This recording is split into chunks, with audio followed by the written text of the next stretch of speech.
Friends, പുതിയൊരു വീഡിയോയിലേക്ക് എല്ലാവർക്കും സ്വാഗതം. ഇന്നത്തെ വീഡിയോയിലൂടെ നമ്മൾ ചെയ്ത് നോക്കാൻ പോകുന്നത് മഡ് ചിക്കൻ ആണ്. ഇതുവരെ നമ്മുടെ ചാനലിലൂടെ ഒരു കുക്കിങ്ങിന്റെ വീഡിയോ ചെയ്തിട്ടില്ലായിരുന്നു. കാരണം വേറൊന്നല്ല, കുക്കിങ്ങിന്റെ കാര്യത്തിൽ ഞാനൊരു എക്സ്പേർട്ട് അല്ല എന്നതുകൊണ്ടാണ്. ഇത്ര കാലം നമ്മുടെ ടെക്നീഷ്യൻ മീഡിയയുടെ ക്യാമറക്ക് പിന്നിൽ നിന്ന് ഹെൽപ്പ് ചെയ്ത ഒരുപാട് ആളുകളുണ്ട്. അവരെല്ലാവരെയും ഞാൻ ഈ ഒരു പരിപാടിയിലേക്ക് ക്ഷണിച്ചതായിരുന്നു. പലരും പണിത്തിരക്ക് കാരണം കിട്ടിയില്ല. അപ്പോൾ ഇന്ന് ഈ ഒരു വീഡിയോ തയ്യാറാക്കുന്നത് നമ്മുടെ ഇത്ര കാലം ക്യാമറ പിടിച്ചു തന്നിരുന്ന അനീസും അതുപോലെ നമ്മുടെ ചങ്ക് ബ്രോ മൻസൂറും ചേർന്നിട്ടാണ്. ഇതിന്റെ റെസിപ്പിയും കാര്യങ്ങളും വെക്കുന്നതെല്ലാം നമുക്ക് പറഞ്ഞു തരുന്നത് മൻസൂറാണ്. എങ്ങനെയാണ് ചെയ്യുന്നതെന്ന് നോക്കാം. ഈ ഒരു ഷെഡിൽ വെച്ചിട്ടാണ് നമ്മൾ കുക്കിംഗ് എല്ലാം ചെയ്യാനായിട്ട് പോകുന്നത്. അതിനു മുമ്പായിട്ട് നമുക്ക് കുറച്ച് മണ്ണ് കളക്ട് ചെയ്യേണ്ടതുണ്ട്, അതുപോലെ കുറച്ച് വിറകും. ഏകദേശം ഒരു മാസം മുൻപേ ഞങ്ങൾ ഈ ഒരു പരിപാടി പ്ലാൻ ചെയ്തതായിരുന്നു. പക്ഷെ മഴ ഒന്ന് വിട്ടു നിൽക്കാത്തത് കാരണം ഇത്രയും നീണ്ടുപോയതാണ്. ഇതിന് ശരിക്കും ഉപയോഗിക്കേണ്ടത് കളിമണ്ണാണ്.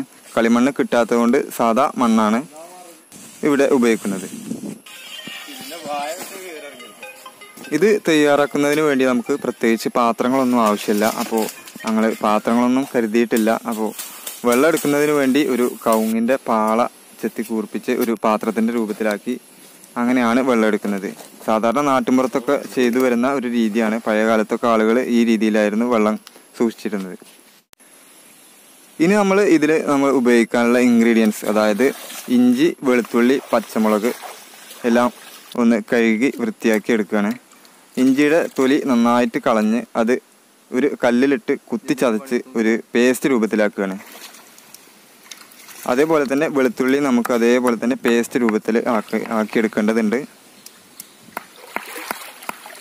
തനി നാടൻ രീതിയിൽ ചെയ്യുന്നതിന് വേണ്ടിയാണ് ഇതുപോലെ ചെയ്യുന്നത്. ഇല്ലെങ്കിൽ നമുക്ക് ഇഞ്ചിയും വെളുത്തുള്ളി എല്ലാം മിക്സിയിലിട്ട് അടിച്ച് അത് കൊണ്ടുവന്നാലും മതിയായിരുന്നു.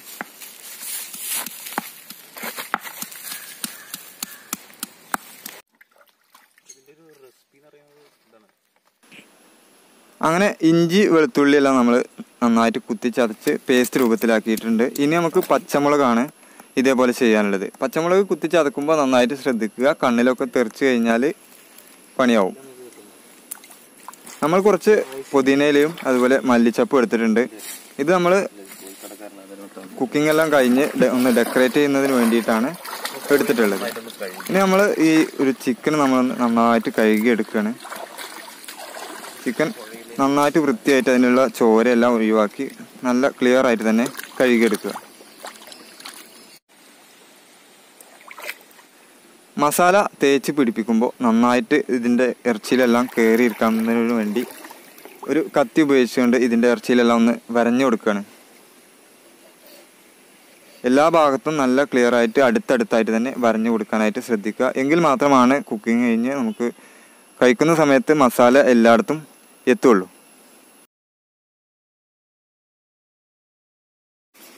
ഇനി നമ്മൾ കുക്ക് ചെയ്യാനുള്ള ഷെഡിലേക്ക് പോവുകയാണ്. ഒരു വാഴയില വെട്ടി അതിലാണ് നമ്മൾ ഇതിലുള്ള മസാല തയ്യാറാക്കുന്നത്. ആദ്യം നമുക്ക് കുറച്ച് കാശ്മീരി ചില്ലി പൗഡർ എടുക്കാം. അതിനുശേഷം കുറച്ച് മഞ്ഞൾപ്പൊടി, കുറച്ച് മാത്രം മല്ലിപ്പൊടി, കുറച്ച് ഉപ്പ്. കാശ്മീരി ചില്ലി പൗഡർ ഉപയോഗിക്കാനൊരു കാരണമുണ്ട്. നല്ല ചുവപ്പ് നിറം കിട്ടുന്നതിന് വേണ്ടിയാണ്, അതുപോലെ നല്ല കളർ കിട്ടാൻ വേണ്ടിയാണ് ഈ കാശ്മീരി ചില്ലി പൗഡർ ഇതിൽ ഉപയോഗിച്ചത്. അതേപോലെ തന്നെ നമുക്ക് ഇഞ്ചി, വെളുത്തുള്ളി, പച്ചമുളക് ഇതിലേക്ക് ചേർക്കാം. ശേഷം നമ്മൾ കട്ട തൈര് ഉപയോഗിച്ചുകൊണ്ട് ഇതൊന്ന് പേസ്റ്റ് രൂപത്തിലാക്കിയെടുക്കണം. ഇതിനകത്ത് നമ്മൾ ഒരു തരത്തിലുള്ള എണ്ണയും ചേർക്കുന്നില്ല, എണ്ണയോ ഓയിലോ ഒന്നും ചേർക്കുന്നില്ല. അതാണ് ഈ ഒരു റെസിപ്പിയുടെ പ്രത്യേകത.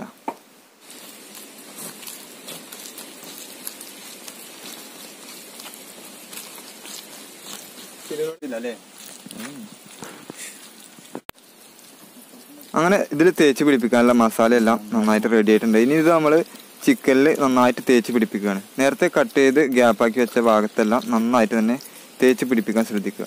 ഇങ്ങനെ മുഴുവനായും തേച്ച് പിടിപ്പിച്ച് കഴിഞ്ഞതിന് ശേഷം ഈ മസാല എല്ലാം ഇതിലൊന്ന് ചേരുന്നതിന് വേണ്ടി ഏകദേശം ഒരു 5 മിനിറ്റ് നമുക്ക് ടൈം കൊടുക്കാം.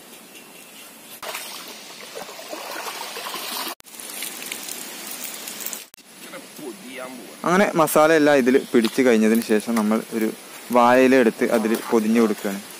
നല്ല ഇളം തൂമ്പ് വാഴയില തന്നെ ഇതിന് എടുക്കണം, ഇല്ലെങ്കിൽ നമ്മൾ ഇതുപോലെ ചുറ്റിയെടുക്കുന്ന സമയത്ത് പൊട്ടിപ്പോകാൻ സാധ്യതയുണ്ട്. അതിനുശേഷം വാഴയുടെ കയർ ഉപയോഗിച്ചുകൊണ്ട് ഇതൊന്ന് കെട്ടി കൊടുക്കുകയാണ്. ഒരിക്കലും ഇങ്ങനെ കെട്ടുന്നതിന് പ്ലാസ്റ്റിക് കയർ ഉപയോഗിക്കാൻ പാടില്ല. പ്ലാസ്റ്റിക് കയർ ഉപയോഗിച്ച് കഴിഞ്ഞാൽ പിന്നീട് അത് ചൂടാകുന്ന സമയത്ത് ഉരുകി അതിലേക്ക് ചേരാൻ സാധ്യതയുണ്ട്.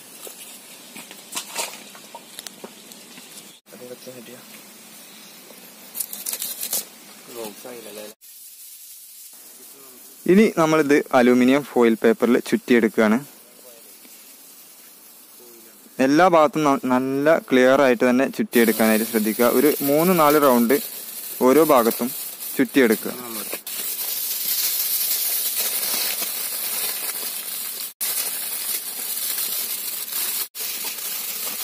പേപ്പർ നന്നായിട്ട് വരിഞ്ഞ് ചുറ്റാനായിട്ട് ശ്രദ്ധിക്കുക. ഒരു 3-4 ലെയറായിട്ട് തന്നെ നന്നായിട്ട് തന്നെ ചുറ്റി കൊടുക്കുക.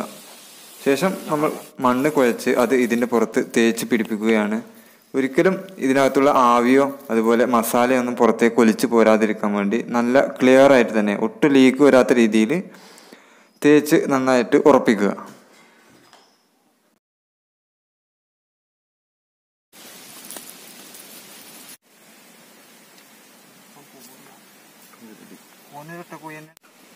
ഇനി നമ്മൾ തീ കത്തിക്കാൻ പോവുകയാണ്. ആദ്യം കുറച്ച് ചിരട്ട വെച്ച് അതിൽ തീ പിടിച്ച് കഴിഞ്ഞതിന് ശേഷമാണ് നമ്മൾ ഈ ചിക്കൻ ഇതിലേക്ക് വെക്കാൻ പോകുന്നത്. എങ്കിൽ മാത്രമാണ് അടിയിലുള്ള ഭാഗങ്ങളെല്ലാം ചിക്കൻ്റെ അടിഭാഗമെല്ലാം നന്നായിട്ട് ചൂട് അതിലേക്ക് പിടിക്കുള്ളൂ.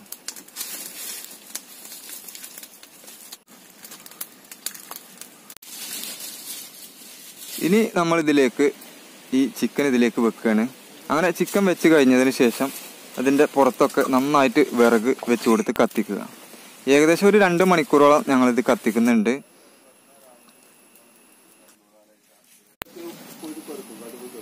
ഒരിക്കലും ഇതിൻ്റെ വേവ് ഏറിപ്പോവും എന്ന പേടി വേണ്ട. അലുമിനിയം ഫോയിൽ പേപ്പറും അതിൻ്റെ പുറത്ത് മണ്ണും തേച്ച് കൊടുത്തുകൊണ്ട് ഒരിക്കലും ഇത് കത്തിക്കരിഞ്ഞു പോകും എന്ന പേടിയില്ലാതെ തന്നെ നമുക്ക് കത്തിക്കാം.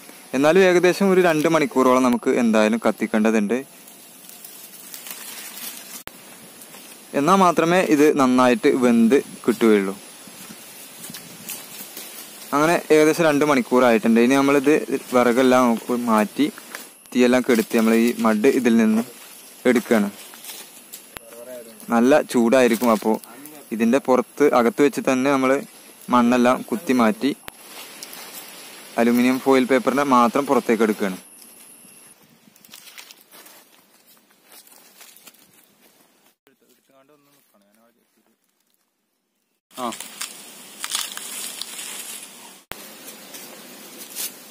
ഇനി നമുക്കിതിലെ അലുമിനിയം പേപ്പറും അതുപോലെ വാഴയിലയും ഒന്ന് കത്തി ഉപയോഗിച്ച് ഒന്ന് പൊളിച്ച് മാറ്റി നോക്കാം.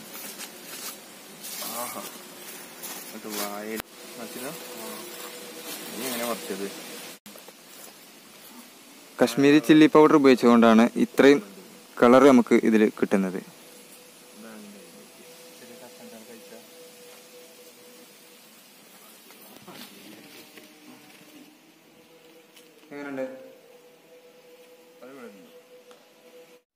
ഇനി നമുക്കിത് നേരത്തെ കട്ട് ചെയ്ത് വെച്ച നാരങ്ങ ഒന്ന് പിഴിഞ്ഞ് മല്ലിയിലയും പുതിനയിലയും ഒക്കെ വെച്ച് ആ സവാളയും ഒന്ന് കട്ട് ചെയ്ത് ഒന്ന് ഡെക്കറേറ്റ് ചെയ്ത് വെക്കാം. ഇതിൽ നമ്മൾ ഒരു തരത്തിലുള്ള ഓയിലോ എണ്ണയോ ഒന്നും ഉപയോഗിച്ചിട്ടില്ലാത്തത് കൊണ്ടാവും വളരെയധികം ടേസ്റ്റി ആയിട്ടുള്ള ഒരു പ്രത്യേകതരം വിഭവം തന്നെയാണ് ഇത്.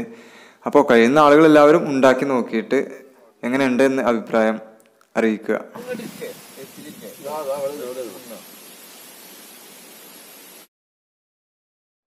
അപ്പോൾ ഫ്രണ്ട്സ്, വീഡിയോ ഇവിടെ വൈൻഡപ്പ് ചെയ്യുകയാണ്. വീഡിയോയെ പറ്റിയുള്ള നിങ്ങളുടെ വിലയേറിയ അഭിപ്രായങ്ങളും നിർദ്ദേശങ്ങളും കമൻറ്റായിട്ട് അറിയിക്കുക. ഓരോ ശനിയാഴ്ചകളിലും ഇതേ രൂപത്തിലുള്ള പുതിയ വീഡിയോകൾ നമ്മുടെ ചാനലിലൂടെ അപ്ലോഡ് ചെയ്യുന്നതായിരിക്കും. അപ്പോൾ ചാനൽ ഇതുവരെ സബ്സ്ക്രൈബ് ചെയ്യാത്തവരുണ്ടെങ്കിൽ ഒന്ന് സബ്സ്ക്രൈബ് ചെയ്തുകൊണ്ട് സപ്പോർട്ട് ചെയ്യുക. പുതിയൊരു വീഡിയോയുമായിട്ട് വീണ്ടും കാണാം. ബൈ.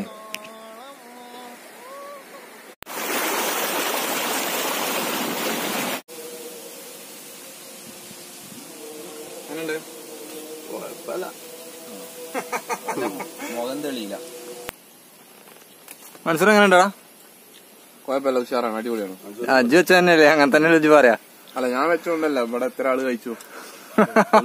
അഭിപ്രായം ഇല്ലല്ലോ.